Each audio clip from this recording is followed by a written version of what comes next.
जनाब आसिफ अली जरदारी साहब का, बिलावल भुट्टो मेरा छोटा भाई उसका,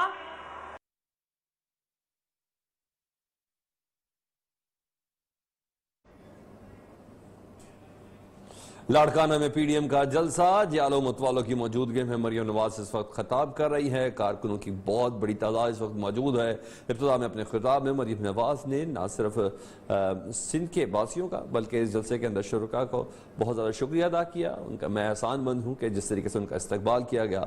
बहरहाल पार्टी तरानों की गूंज इस वक्त है, सियासी दीवानगी भी इंतहा को पहुँची हुई है। साबिक वज़ीर आज़म मोहतरमा बेनज़ीर भुट्टो की बरसी के सिलसिले में हाउस पहुंची तो मैंने देखा कि रात के 1:30 बजे सर्दी में मेरा भाई बिलावल भुट्टो जरदारी, आसिफा भुट्टो और अदी फरियाल मुझे लेने के लिए दरवाजे के बाहर खड़े थे।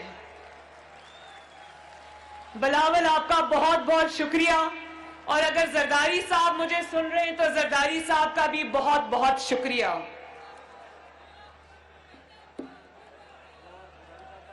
और मुझे अपने घर में ठहराने का भी शुक्रिया। मुझे अब एक बात याद आ रही है कि जब बिलावल भुट्टो ने पिछली दफा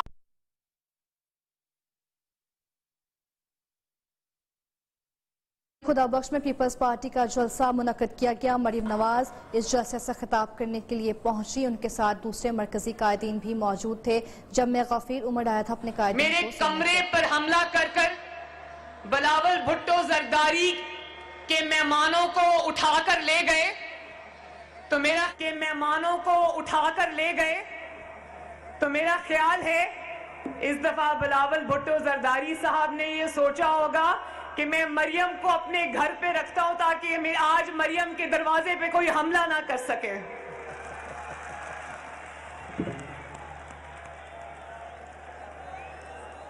मुझे आज खुशी भी है कि मैं शहीद मोहतरमा बेनज़ीर भुट्टो के मज़ार पर हाजिरी देने आई हूं, लेकिन मुझे अफसोस भी है, दुख भी है कि पाकिस्तान की नहीं बल्कि आलमे इस्लाम की पहली खातून वज़ीर आज़म शहीद मोहतरमा बेनज़ीर भुट्टो को अपनी जिद्दोजहद में हाथ से जान गंवाना पड़ी।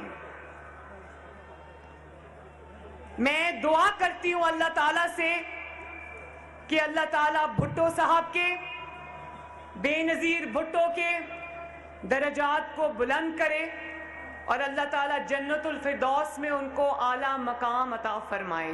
बोलो आमीन।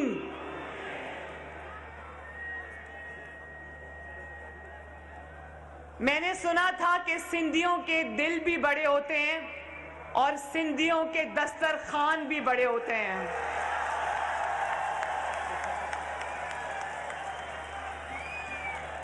और आज आपने ये बात साबित की कि हाँ, सिंध के दिल भी बड़ा है और सिंधियों के दस्तरखान भी बड़े हैं। शाबाश।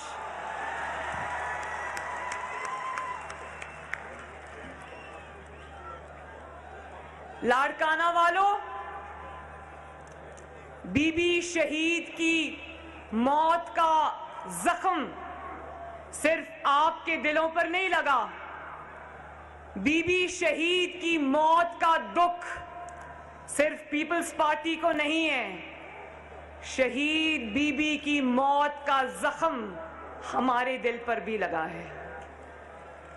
आज 13 साल बाद भी ना सिर्फ ये कि हम आपके दुख में शरीक हैं, बिलावल भुट्टो के दुख में शरीक हैं, बल्कि बेनज़ीर की मौत जो है वो पाकिस्तान का कौमी सानिहा है, जिसका दुख आज भी हमारे दिलों में ताज़ा है। और मैं भुट्टो शहीद और बेनज़ीर भुट्टो शहीद को खराजे तहसीन पेश करना चाहती हूं एक शेर के जरिए, और वो शेर है जो मुझे कभी अडयाला जेल में जब फेंका तो मुझे वो शेर याद आता था, जिस धड़ से कोई मक्तल में गया वो शान सलामत रहती है। जिस धड़ से जो मक्तल में गया वो शान सलामत रहती है। ये जान तो आनी जानी है, इस जान की कोई बात नहीं। भुट्टो के कातिल और बेनजीर भुट्टो के कातिलों का आज कोई नाम लेवा भी नहीं है, लेकिन उनको चाहने वाले यहां हजारों लाखों की तादाद में आज भी मौजूद हैं और मौजूद रहेंगे इंशाअल्लाह। मुझे आज वो दिन याद आ रहा है जब टीवी पर ये खबर आई, दिल दहला देने वाली खबर आई कि मोहतरमा पर जानलेवा हमला किया गया है। तो मेरे वालिद नवाज शरीफ क्योंकि उस वक्त पिंडी में मौजूद थे, तो वो सीधा सबसे पहले अस्पताल पहुंचे और वो शायद उन चंद पहले लोगों में से थे जिनको डॉक्टर्स ने मोहतरमा के शहीद हो जाने की खबर दी। तो ये खबर सुनकर न सिर्फ उनकी आंखों से आंसू जारी हो गए, जिसको कैमरा ने हमेशा के लिए अपने अंदर कैद कर लिया, बल्कि वो बाहर आए और पीपल्स पार्टी के जियालों को उन्होंने सीने से लगाया और उनके दुख को उनके साथ उसी वक्त बांटा।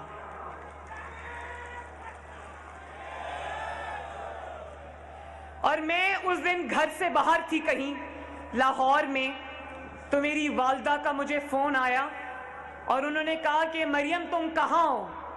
मैंने कहा कि मैं बाहर हूँ। तो उन्होंने कहा घर वापस आ जाओ, बहुत बड़ा हादसा हो गया है, बेनजीर भुट्टो की शहादत हो गई है। तो मैं जब अपने घर वापस पहुंची तो मेरे दादी के कमरे में मेरी पूरी फैमिली जमा थी और हमारे घर में सोग का सामान था, सोग का समा था और सब इस तरह वहां पर रो रहे थे, मेरी वालदा समेत, कि जैसे हमारे खानदान का कोई फर्द दुनिया से रुखसत हो गया हो। आज भी 13 साल हो गए। मैं जानती हूं मेरे पीपल्स पार्टी के भाइयों बहनों, मैं जानती हूं कि मां को खो देने का दुख क्या होता है। मैंने भी अपनी मां खोई है। मेरी मां भी उस वक्त अल्लाह ताला को प्यारी हो गई जब मैं जेल की काल कोठरी में थी। लेकिन और मां का दुख, यकीन जानो, मां का दुख आज भी मेरे दिल में उसी तरह ताजा है जिस तरह 2.5 साल पहले था। लेकिन जब मैं बिलावल भुट्टो को देखती हूं तो मुझे और भी ज्यादा तकलीफ होती है, क्योंकि मैंने तो फिर अपनी जिंदगी के कुछ साल अपनी वालदा के साथ बिता लिए थे। इसने तो बहुत बचपन में अपनी वालदा को खो दिया।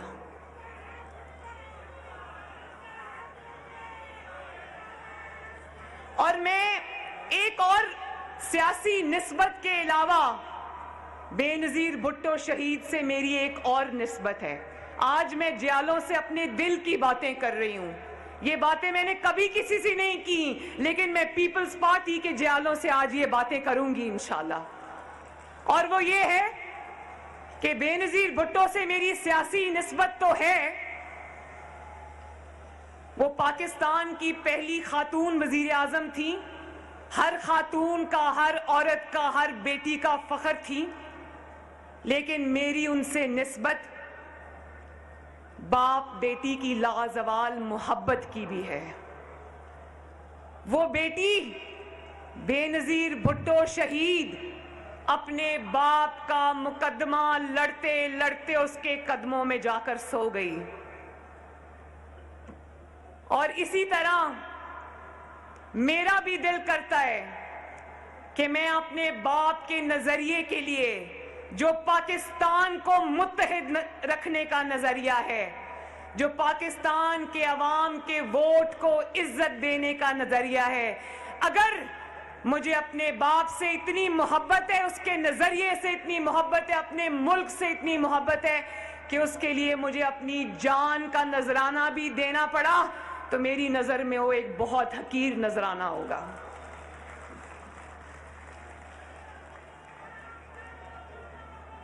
और जिन दिनों मीसाके जमहूरियत बन रहा था तो बेनजीर भुट्टो साहिबा और आसिफ अली जरदारी साहब, उन दिनों हम जद्दा में जिला वतन थे, तो मेरी पहली मुलाकात थी बेनजीर भुट्टो शहीद से।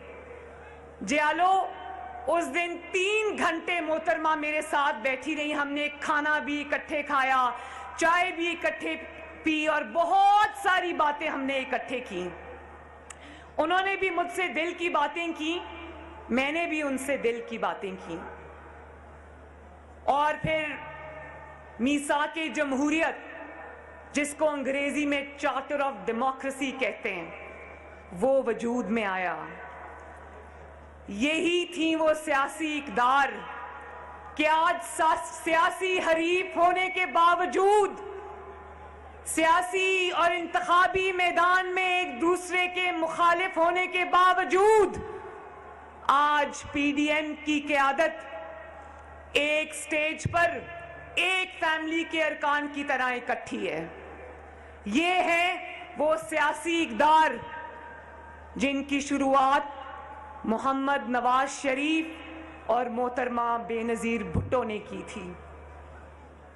ये सिर्फ एक मिसाक नहीं था, ये सिर्फ कागज के चंद टुकड़े नहीं थे जियालो, ये पाकिस्तान की सियासी तारीख और पाकिस्तान की सियासी रास्ते का रुख मोड़ने वाला फैसला था, जिसको इंशाअल्लाह ताला मैं, बिलावल और पाकिस्तान की तमाम सियासी क़यादत इंशाअल्लाह ताला ना सिर्फ लेकर चलेंगे बल्कि आगे भी बढ़ाएंगे।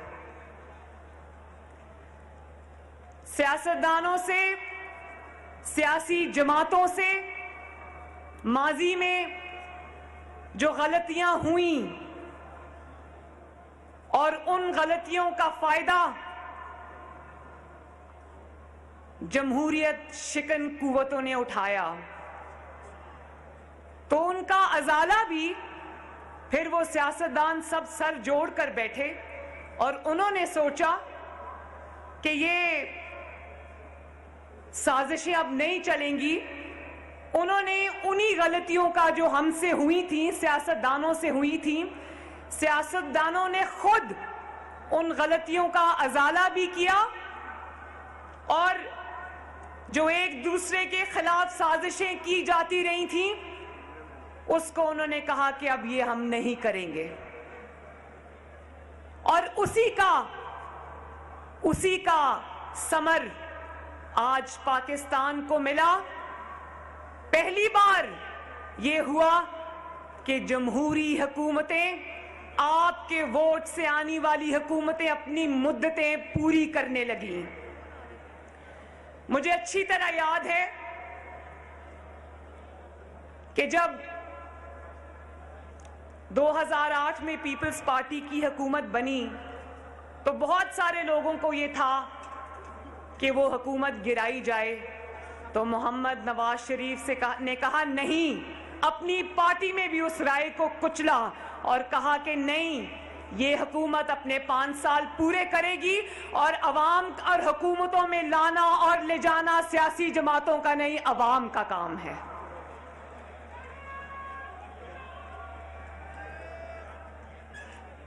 और जब सियासी जमातें अपनी हुकूमतें पूरी करने लगी, जब जमहूरियत पनपने लगी, तो कुछ कुव्वतों को, जिनको डिवाइड एंड रूल सूट करता था, उनको तकलीफ होने लगी। तो फिर हमने देखा कि सियासी कूड़ा इकट्ठा करके जनरल पाशा ने एक जमात बनाई जिसका नाम है पाकिस्तान तहरीके इंसाफ।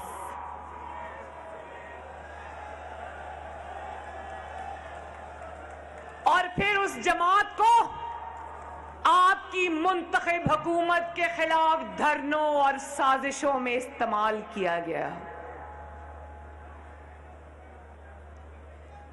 और फिर उसके बाद उसी सियासी जमात में से एक इंसान जो 22 साल दर बदर की ठोकरें खाता रहा, लेकिन अवाम ने उसको घास नहीं डाली, फिर उसी को उठाकर, उस नालायक और उस नाअहल को उठाकर वोट चोरी करके हमारे 22 करोड़ अवाम के सरों पे मुसल्लत कर दिया गया। आज पीडीएम ने क्या कहना है इमरान खान को? वो इमरान खान आज खुद चीख कर कह रहा है कि मुझे कुछ भी नहीं आता। वो खुद 2.5 साल के बाद, जबकि वो 3 साल पूरे करने जा रहा है, आज वो बड़ी डिटाई से टीवी पर आकर कहता है कि मुझे काम करना नहीं आता। वो खुद अपने मुंह से ये एतराफ कर रहा है कि मैं नाअहल भी हूं और नालायक भी हूं, और ये भी कह रहा है कि तैयारी के बगैर हुकूमतों में नहीं आना चाहिए। भाई, तुम्हें ये कहना चाहिए कि तैयारी के बगैर हुकूमतों में नहीं लाया जाना चाहिए। और जब उसकी नालायकी और नाअहली की वजह से जो महंगाई हो रही है और उस महंगाई की वजह से लोग खुदकुशियां कर रहे हैं, तो वो कमाल डिटाई से खड़ा होके कहता है खुदकुशियां हो रही हैं तो मैं क्या कर सकता हूं, मेरे पास कोई जादू का बटन नहीं है। लाड़काना वालों, नौडेरो वालों, ये मुल्क अब इस तरह नहीं चलेगा। बोलो चलेगा? ये मुल्क अब इस तरह नहीं चलेगा। कोई मुल्क तोड़े तो भी मासूम, कोई आईन तोड़े तो भी मासूम, कोई सियाचिन। शहीद मोहतरमा बेनज़ीर भुट्टो की 13वीं बरसी के मौके पर पीपल्स पार्टी का जलसा गढ़ी खुदाबख्श में मुनक्किद किया गया। जलसे से खिताब करते हुए मरियम नवाज ने कहा कि मैं उनके हमरा दीगर भी कायदीन मौजूद हैं। उन्होंने कहा कि मैं आप सबका शुक्रिया अदा करती हूं और बिलावल भुट्टो और आसफा भुट्टो का भी शुक्रिया अदा करती हूं। वो मेरे इस्तकबाल करने के लिए गेट पर मौजूद थे। मैंने सुना है सिंधी बहुत प्यार से इस्तकबाल करते हैं। आपने मेरा पुरतपाक इस्तकबाल किया। जब ने सियासी मुखालिफ को जेल में डालकर उसको मौत के दहाने तक पहुंचा दे तो भी मासूम, कोई अरबों रुपए की करप्शन करे। पिज्जा वाले को जानते हो ना? क्या नाम है पिज्जा वाले का? आवाज नहीं आई, ऊंची बताओ, क्या नाम है पिज्जा वाले का? और जोर से लाड़काना वालों, क्या नाम है पिज्जा वाले का?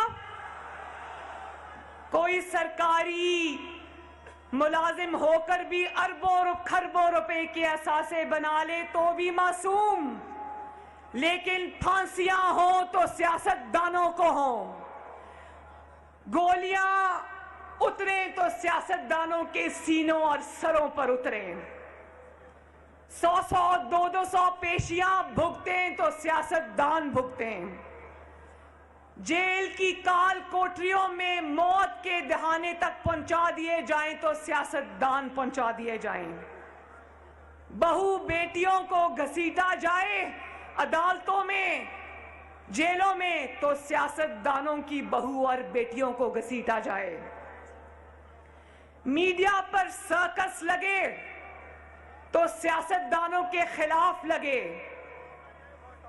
किरदार कुशी हो तो सिर्फ सियासतदानों की हो। लेकिन याद रखो कि नजरिए को फांसी नहीं लग सकती।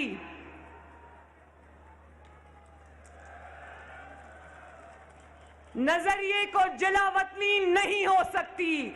और ये इन्हीं नजरियात का फैज है कि आज तुम्हारा नाम लेवा भी कोई नहीं है, लेकिन पाकिस्तान के कोने कोने में नवाज शरीफ और बेनजीर भुट्टो के नाम लेवा हैं।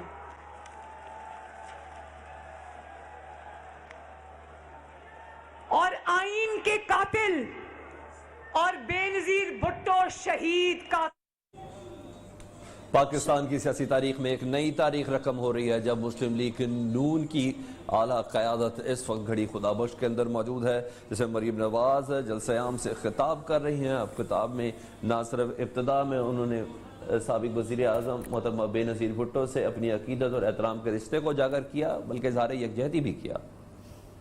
पाकिस्तान लाना तो दूर की बात है, तुम तो वो बात भी नहीं कर सकते, इतने डरपोक आदमी हो। जिस अदालत ने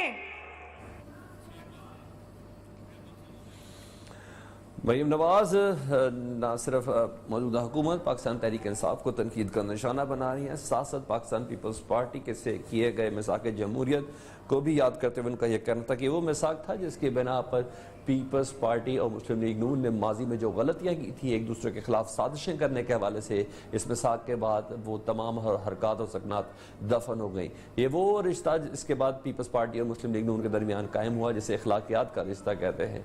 और ये इस मिसाक जमहूरियत के अंदर ये फैसला हुआ था कि अवाम की खिदमत का फैसला अवाम ही करेगी, ना कि एक दूसरी सियासी जमातें दूसरे के ऊपर केसेस बना के और दीगर इल्ज़ामात की बना पर किए जाएंगे।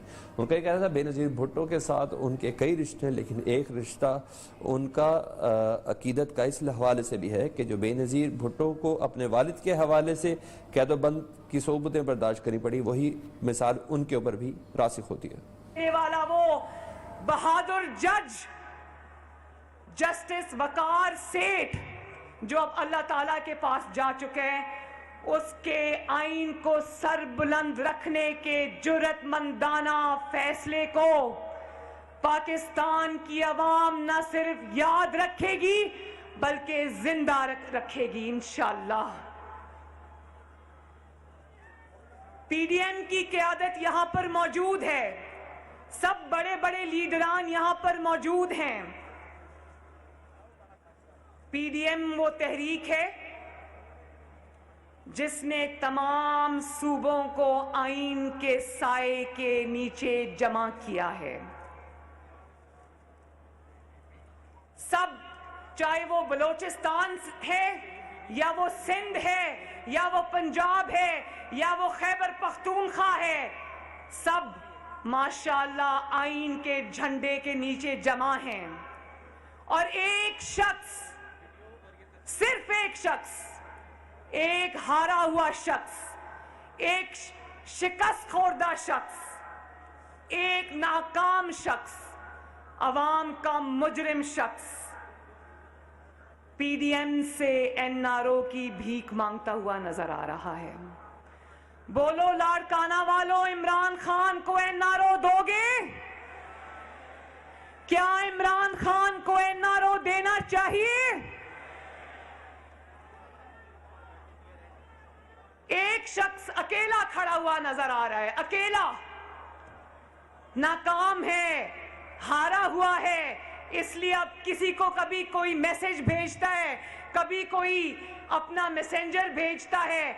शहबाज शरीफ साहब से मिलने के लिए खानदान वालों को हफ्ता हफ्ता इजाजत लेनी पड़ती है, लेकिन इनका मैसेंजर जो एनआरओ की भीख मांगने ये आते हैं तो इनके लिए जेलों के दरवाजे खोल दिए जाते हैं, इजाजत की भी जरूरत नहीं पड़ती। पहले कहता था एनआरओ नहीं दूंगा, उससे कोई भी बात करो तो कहता था एनआरओ नहीं दूंगा, और अब कहता है कि अगर किसी ने एनआरओ दिया तो मुल्क से गद्दारी करेगा। मैं ये कहना चाहती हूं कि तुम्हें अपनी औकात समझ आ गई है, तुम जानते हो कि तुम्हारी औकात और हैसियत अब एक एनआरओ देने वाले की भी नहीं रही। तुम जानते हो कि किसको कहना है कि एनआरओ नहीं देना। सुनाता कहता वो आवाम को है, सुनाता किसी और को है, जानते हो ना।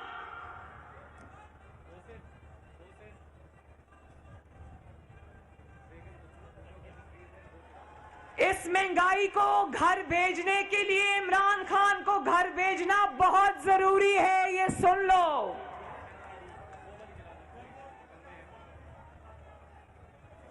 जब तक ये नालायक हुकूमत घर नहीं जाएगी, यकीन मानो लाड़काना वालों, आपके घरों के चूल्हे नहीं जल सकते। इसलिए पीडीएम का साथ दो और इस नालायक और नाअहल इमरान खान को घर भेजो। साथ हो ना? और फिर कहते हो कि ऑपोजिशन फौज को बदनाम कर रही है। ऑपोजिशन जब शहीद मोहतरमा बेनज़ीर भुट्टो की 13वीं बरसी के मौके पर पीपल्स पार्टी का जलसा गढ़ी खुदाबख्श में मुनक्किद किया गया। जलसे से खिताब करते हुए मरीम नवाज ने कहा कि मैं आप सबका शुक्रिया अदा करती हूँ कि आप सब यहाँ आए। ने इंडिया जाकर, वो सारी वीडियोस मौजूद हैं, इसने इंडिया जाकर पाकिस्तान की फौज और आईएसआई के खिलाफ बात की थी। ये वो पहला सियासतदान है और पहला जाली वजीर आजम है जिसने वजीर आजम बनकर जब ये अमेरिका गया तो अपनी फौज और आईएसआई पर हमले किए। पाकिस्तान की याददाश्त कमजोर नहीं है। आज तुम ऑपोजिशन को ये मत कहो कि ऑपोजिशन फौज के खिलाफ बात करती है। ऑपोजिशन और पाकिस्तान की आवाम के पास तुम्हारी वो सब वीडियोस मौजूद हैं जिसमें तुमने फौज के ऊपर सीधे सीधे हमले किए हुए हैं।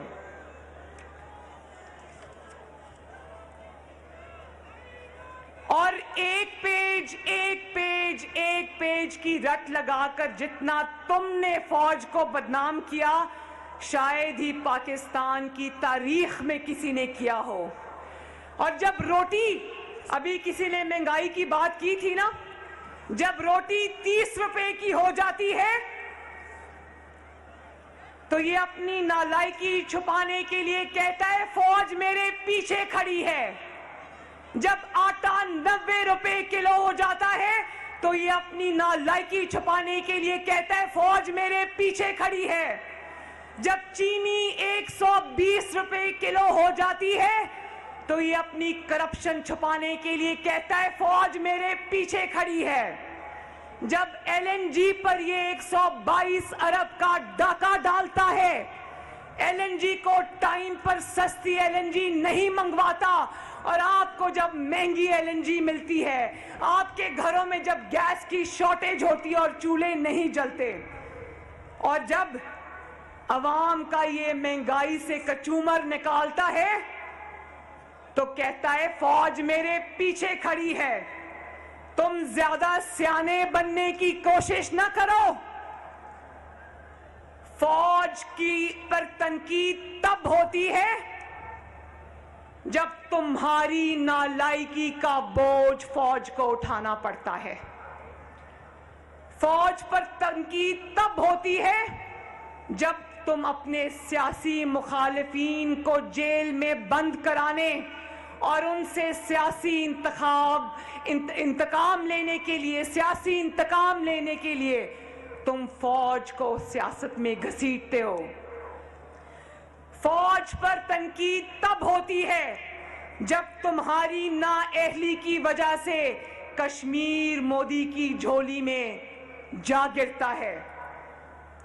फौज पर तनकीद तब होती है जब तुम्हारी नालायकी और नाअहली और नाअहल और नालायक हुकूमत की वजह से सियाचिन पे खड़ा फौजी ये सोचता है कि मैं दिन रात इधर अपने वतन अजीज की खातिर खड़ा हूं, लेकिन इस साल मेरी तनख्वाहें नहीं बढ़ी और मेरे घर में चूल्हे की आग ठंडी हो रही है।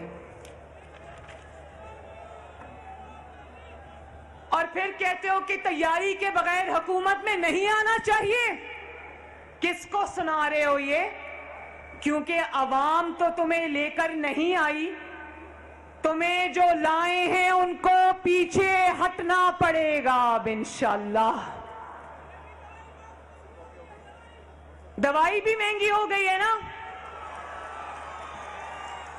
ये सुनो, खुदा के वास्ते बेरहम आदमी इमरान खान, ये सुनो कि अवाम किस तरह बिल बुला रहे हैं। मुझे पता है कि जो दवाई आज से 3 साल पहले 200 रुपए की थी, अब 500 रुपए की है, 600 रुपए की है। मैं जानती हूं।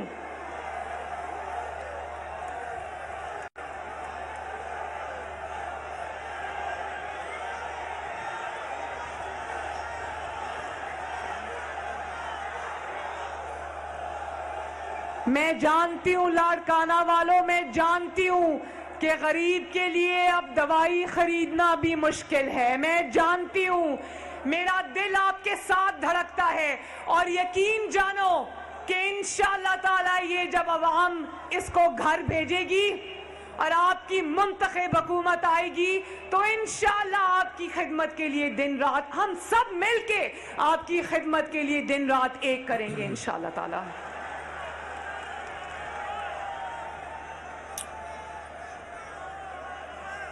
और कहते हैं कि ये फौज को कहते हैं कि मेरी हुकूमत का तख्ता उल्टो।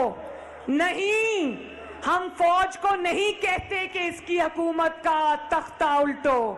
हम सिर्फ सेलेक्टर्स को कहते हैं कि इससे पीछे हट जाओ, और जब तुम इससे पीछे हट जाओगे तो फिर पाकिस्तान की आवाम जाने, हम जाने और इमरान खान जाने। क्या अवाम का रोजगार छिनता रहे इसलिए कि तुम्हारी ताबेदारी चलती रहे? बोलो मंजूर है? क्या तरक्की रुकी रहे इसलिए कि तुम्हारी ताबेदारी चलती रहे? बोलो मंजूर है? क्या दवाइयां महंगी होती रहे इसलिए कि तुम्हारी ताबेदारी चलती रहे? बोलो लाड़काना वालों, मंजूर है?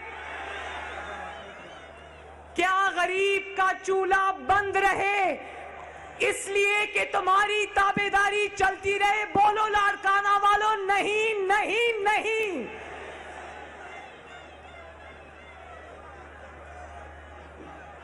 आटा, बिजली, गैस लूट मार तुम करो इसलिए कि तुम्हारी ताबेदारी चलती रहे? बोलो लाड़काना वालों, क्या ये बात सही है या नहीं सही? तुम्हारी हालत काबिले रहम है। देखो, एक मजे की बात बताती हूं, तुम्हारी हालत काबिले रहम है। मर्दान के रैली के अंदर बिलावल भुट्टो नहीं आ सका तो उस दिन इसकी जो ज़हनी हालत है इमरान खान की, इतना कमजोर है ये आदमी कि ये दूरबीन लगाकर पीडीएम के जलसे देखता है और स्टेज पे दूरबीन लगा के देखता है कि कौन सा लीडर बैठा है, कौन सा नहीं बैठा। और अगर मर्दान के जलसे में बिलावल भुट्टो जरदारी नहीं आ सकता तो ये रात को खुशी से उछलता है कि हा बिलावल भुट्टो जरदारी नहीं आया, पीडीएम में लड़ाई हो गई है। और आज ये कहेगा कि मौलाना फजलुर रहमान नहीं आ सके, पीडीएम में लड़ाई हो गई है। कल को ये देखेगा कि किसी रैली में मरियम नवाज नहीं आ सकी तो तालियां बजाएगा कि पीडीएम में लड़ाई हो गई। और फिर कहता है कि इन बच्चों की अहलियत क्या है। मैं बताऊं इन बच्चों की अहलियत, तुम्हारे से उम्र में आधे हैं, बच्चे तो नहीं हैं, लेकिन इन बच्चों ने तुम्हें तिगनी का नाच नचा दिया है। इन बच्चों ने तुम्हारी रातों की नींदें हराम कर दी हैं। और एक और बात, इसलिए कि ये बच्चे आज तारीख की सही सिमत में खड़े हैं और तुम अकेले इसलिए हो। और फिर जब ये बच्चे तुम्हें ललकारते हैं तो अपने बड़ों के पीछे छाके छुप जाते हो और कहते हो कि ओहो मुझे इन बच्चों से बचाओ, ये बच्चे मुझे लेके बैठ जाएंगे। बड़ों से जाकर इन बच्चों की शिकायतें लगाता है। हम सब जानते हैं, इतने सियाने ना बनो, पाकिस्तान की आवाम तुमसे ज्यादा सियानी है। इन बच्चों की सबसे बड़ी क्वालिफिकेशन ये है कि इन बच्चों के साथ अल्हम्दुलिल्लाह पाकिस्तान की अवाम खड़ी है।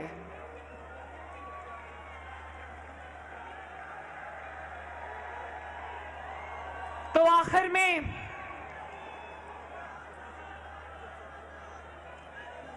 इंशाअल्लाह पीडीएम के अंदर फूट डलवाने का तुम्हारा ख्वाब कभी पूरा नहीं होगा। ये ख्वाब तुम दिल में लिए इंशाअल्लाह ताला हुकूमत से रुखसत हो जाओगे। कान खोल कर सुन लो, तुम्हारी जंग पीडीएम से नहीं है, तुम्हारी जंग इन 22 करोड़ अवाम से है जिनके ऊपर तुम बिजली और कहर बन के टूटे हो। और ये जंग इंशाअल्लाह ताला पाकिस्तान के अवाम जीत चुके हैं। ये जंग मैं आज ऐलान करती हूं कि ये जंग ताबेदार खान, ये जंग तुम हार चुके हो।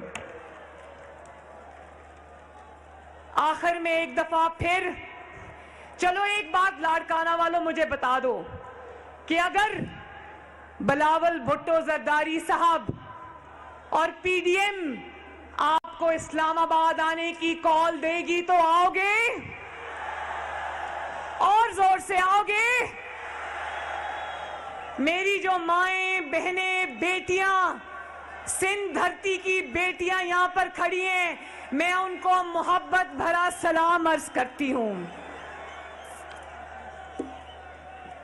मैं एक दफा फिर पाकिस्तान पीपल्स पार्टी का, लाड़काना के अवाम का और सिंध की धरती के गयूर लोगों का तहे दिल से शुक्रिया अदा करती हूं। सिंध धरती जिंदाबाद, पीडीएम जिंदाबाद, लाड़काना के अवाम जिंदाबाद, जमहूरियत के मतवाले जिंदाबाद, पाकिस्तान पाइंदाबाद। बहुत बहुत शुक्रिया।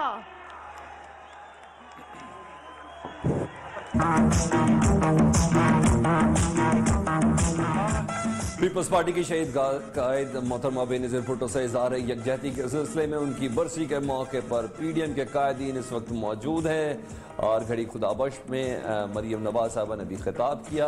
अपने खिताब के आखिर में उन्होंने इमरान खान साहब को और मौजूदा हुकूमत को तनकीद का निशाना बनाया।